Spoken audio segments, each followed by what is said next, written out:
have the worst economic inequality we've had in America since the Great Depression. We are becoming, and it's not too much to say, we are becoming a country made up of a few rich people and everybody else.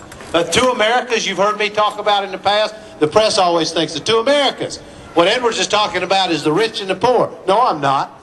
I'm talking about the very rich and big multinational corporations and everybody else. Those are the two Americas, including the middle class, working low-income families. We have 36, 37 million people who wake up every day in the richest nation on the planet, worried literally about feeding and clothing their children. This is not okay. This says something about the character of America, whether we're actually willing to do something about this, whether we're willing to speak. And by the way, I don't care what the press says. I don't care if they say, why do you keep talking about the poor? Why is this central to your campaign? This is not a good campaign issue. It's not meant to be a good campaign issue. It is wrong that in the United States of America, millions of our own people, part of our American family, are literally worried about survival. And the idea that there's nothing we can do about it, there's a lot we can do about it. Some simple ideas. The Congress, finally after a decade, raised the national minimum wage. It's going to $7.25 an hour. Great. It's not enough.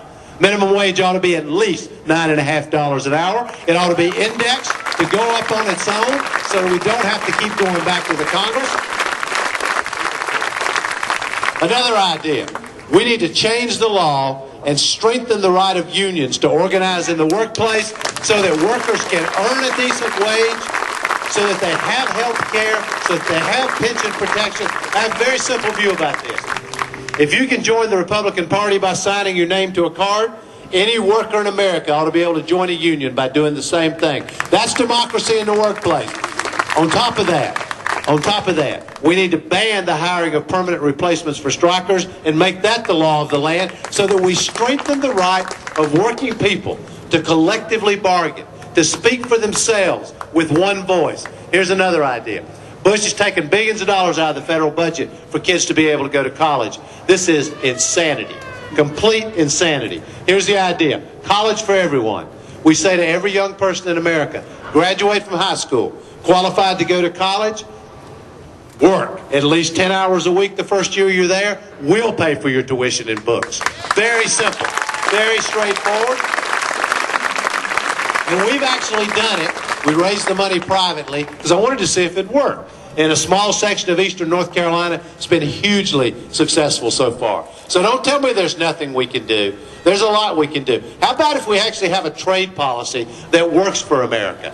The best I can tell, the only question that's been asked on trade agreements is it good for the profits of big multinational corporations?